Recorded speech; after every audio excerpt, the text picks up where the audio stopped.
প্রধানমন্ত্রীর ভারত সফরের পর এখন 10 চুক্তি ও সমঝোতা স্মারক নিয়ে রাজনৈতিক অঙ্গনে চলছে ব্যাপক আলাপ আলোচনা।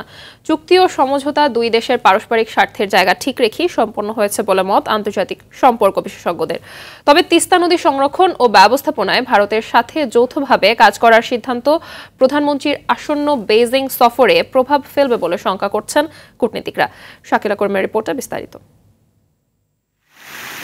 বর্তমানে ভারত ও বাংলাদেশে নতুন সরকার প্রতিষ্ঠিত, একই সাথে দুই দেশের সম্পর্কের যে উন্নয়নের ধারা তা অব্যাহত জোরদার করতেই প্রধানমন্ত্রী শেখ হাসিনার ভারত সফর। নগদে 500 টাকা বা তার বেশি পেমেন্টে পেতে পারেন ঢাকায় জমিসহ 20 কোটি টাকার পুরস্কার। সফরে 10 চুক্তি ও সমঝোতা স্মারকের মাধ্যমে বাংলাদেশের ভারসাম্য কূটনীতি অনুসরণের বহিঃপ্রকাশ ঘটেছে বলে মত আন্তর্জাতিক সম্পর্ক বিশেষজ্ঞদের।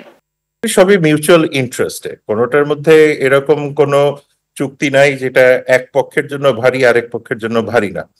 লাভ লোকসানের ক্ষেত্রে নিশ্চিতভাবেই বাংলাদেশ অনেক বেশি জেনারেস, সেই বিষয়ে ভারত কোনো দ্বিমত করে না। তবে সীমান্তে বাংলাদেশিদের হত্যার বিষয়ে দুই দেশের কূটনীতিক পর্যায়ের আলোচনা চললেও ভারতের কিছুটা মানবিক দিক বিবেচনা করা উচিত বলেও মত দেন এই আন্তর্জাতিক সম্পর্ক বিশেষজ্ঞ। অপারেশনাল লেভেলে কি হচ্ছে এবং অপারেশনাল লেভেলে বাংলাদেশ নিশ্চিতভাবেই অত্যন্ত ভালো ভূমিকা রেখেছে এখনো পর্যন্ত। আমার মনে হয় বর্ডার এরিয়াতে, border heart, border economy, border relationship গুলিকে আরো অনেক বেশি মানবিক দিক থেকে দেখে বিষয়টাকে সুরাহা করা যেতে পারে। আগামী মাসে প্রধানমন্ত্রী চীন সফরের আগে তিস্তা চুক্তিতে বাংলাদেশে ভারতের কাজ করার বিষয়টি ভালোভাবে দেখছেন না সাবেক এই কূটনীতিক। বলেন, দীর্ঘদিন ধরে চীনও একই প্রস্তাব দিয়ে আসছিল, ফলে ভারতের প্রস্তাব গ্রহণ অনেকটা নেতিবাচক সিদ্ধান্ত বলেও মত দেন তিনি। নগদে 500 টাকা বা তার বেশি পেমেন্টে পেতে পারেন ঢাকায় জমিসহ 20 কোটি টাকার পুরস্কার।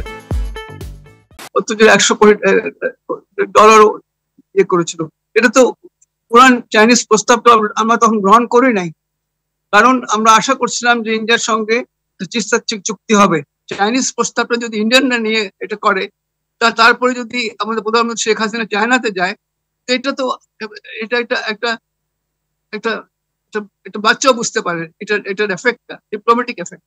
এর বাইরে সফরের মধ্যে ই ভিসা চালু, ঢাকা কলকাতা, রাজশাহী কলকাতা, চট্টগ্রাম কলকাতা সহ যে যোগাযোগ ব্যবস্থার নতুন মাত্রা যুক্ত হয়েছে তা দুদেশকেই লাভবান করবে। এছাড়া পারস্পরিক বিশ্বাস এবং আস্থার যে জায়গা, সেটি এই সফরের সবচেয়ে বড় প্রাপ্তি। শাকিলা করিম, RTV, ঢাকা।